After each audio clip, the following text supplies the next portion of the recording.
Hello hockey fans, and welcome to another episode of Inside the WCHA. I'm Ryan Phelps. Remember to look us up on your favorite social media sites. We're on Instagram, Twitter, Facebook, YouTube as well. And for live nightly coverage, log on to flowhockey.tv. There you can sign up for monthly or season passes.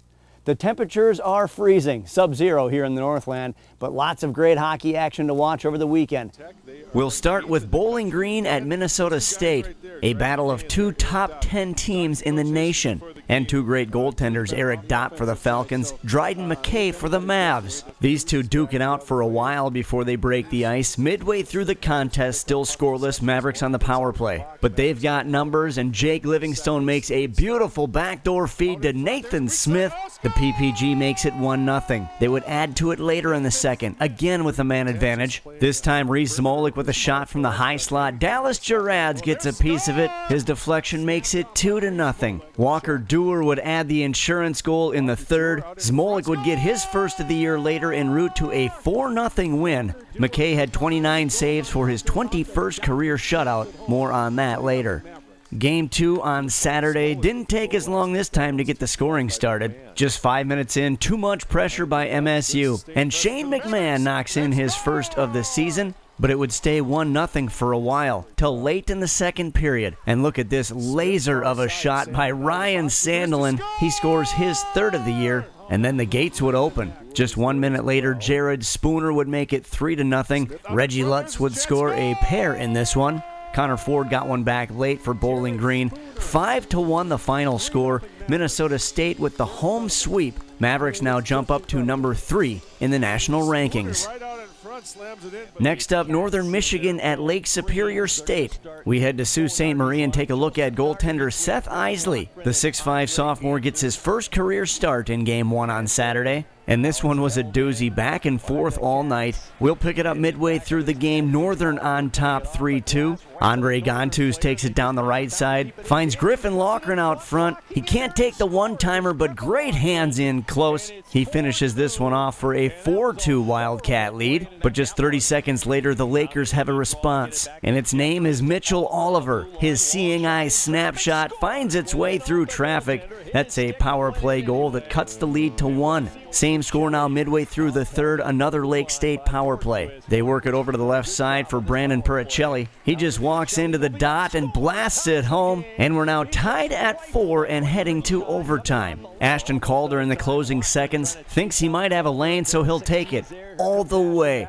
The comeback is complete. Calder scores his 7th for the game winner in overtime. Lake State wins this one 5-4. Isley with 29 saves in his first career start.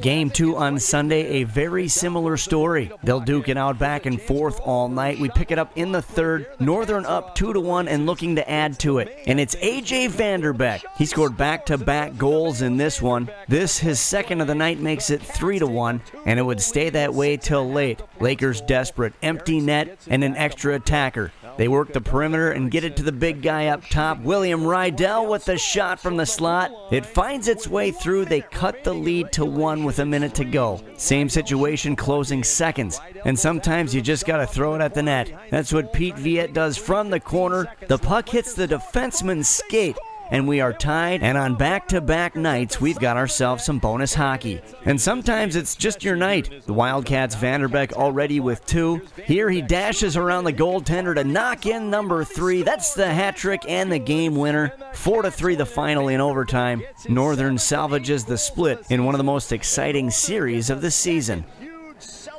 We'll stay in Michigan and head over to Big Rapids, Bemidji State at Ferris State. And I don't know what the restrictions are for barbershops, but the Bulldogs have some sweet flow. Early second, Ferris down a goal, but they get it back on a gift. A BSU turnover ends up on the stick of Lucas Finner, and he just walks in and puts it home. His second of the year ties the game at 2, and the hometown team looks to add to it later in the period. And they do so on a nifty little play. Ethan Stewart out front to Cole Norris on the one-timer. That's his second of the night, 7th on the year. And FSU is out front 3-2.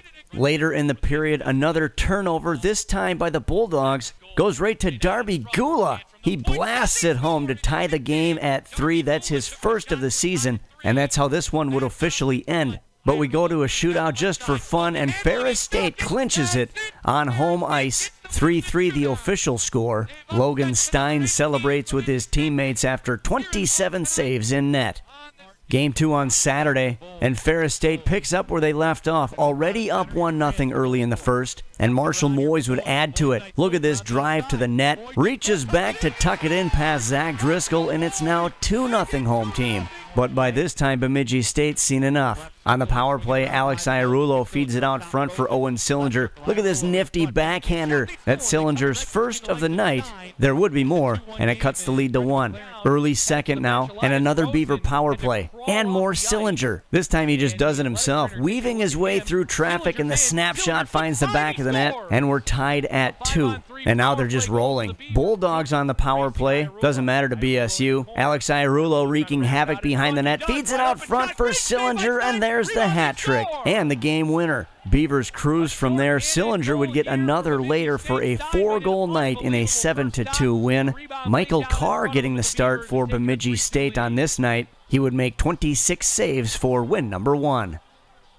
We'll finish up down south, Michigan Tech at Alabama Huntsville. And they're just happy to be on the ice. They've only had 4 games since December 6th.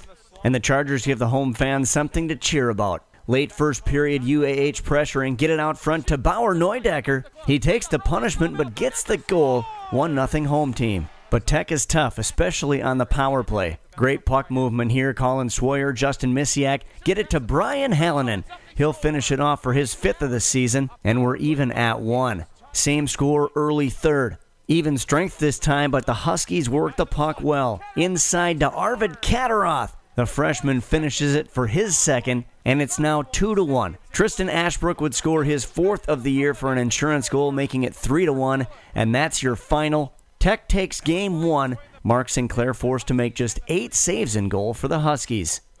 Game 2 on Saturday, Tech on offense, and this is a weird one. Derek Krall in goal for the Chargers. Trenton Bliss is behind the net and somehow gets it to go in. Scores his 8th of the year, and Tech is up 1-0 early. Same score in the second, and this is just a great hard-working play. Neudecker and Tyrone Bronte work it along the wall. Bennett Stockdale pulls it out front and stuffs it in. The wraparound is his first, and we're tied at 1. It would stay that way till the third. Huskies cycle along the near wall. Justin Misiak takes it out front and jams it in. That makes it 2-1. That would eventually be the game winner. Ashbrook would add another in the third. Alec Bretzman scored his 7th on the power play, 4-1 the final score in this one. Blake Pietila gets the win in Game 2 for Michigan Tech. That's his 8th of the season. He had 18 saves. We'll finish up with our WCHA Weekly Awards. Our forward of the week is Owen Sillinger from Bemidji State, who led the Beavers to a 4-point series victory at Ferris State over the weekend. On Saturday, he had 4 goals and 1 assist, scoring BSU's first natural hat trick since December 2018, and their first 4-goal game since December 2005. The 4 goals led the WCHA on the weekend, while his 5 points tied for the weekend high. Our defenseman of the week is Will Rydell from Lake Superior State, who helped the Lakers to a split against Northern Michigan over the weekend. Rydell recorded a pair of assists as he registered the secondary assist on the game-tying goal and the lone helper on the game-winning goal on Saturday. The senior would add a goal and an assist in the Lakers' 4-3 loss on Sunday. Rydell tied for first among WCHA defensemen in points this week with 4, and ranks second among conference defenders in assists with 3. Our goaltender of the week is Dryden McKay from Minnesota State, who stopped all 30 shots in a 4-0 win over then number 8 Bowling Green for his 7th shutout of the season and 21st of his career. The 21 shutouts equals the WCHA career record and ties him for second on the NCAA all-time shutout list. McKay leads the nation with a .84 goals against average and a .959 save percentage and 7 shutouts. This was his 17th career WCHA Weekly honor. And our Rookie of the Week is Arvid Kataroth of Michigan Tech, who led all WCHA freshmen with 4 points on a goal and 3 assists, 1 game-winning goal, and 3 power play points this last week. The Sweden native was second among WCHA newcomers with 21 face-off wins and 8 shots on goal in 3 games against Ferris State and Alabama Huntsville, and tallied the game-winning goal in the Huskies' Friday victory at UAH. He extended his point streak to 8 games over the week and now has 2 goals and 9 assists in that run. That's it for now. We'll see you back here next week. In the meantime, find us on your favorite social media sites, or for live conference action, log on to flowhockey.tv, where you can sign up for monthly or season passes. This has been Inside the WCHA. I'm Ryan Phelps.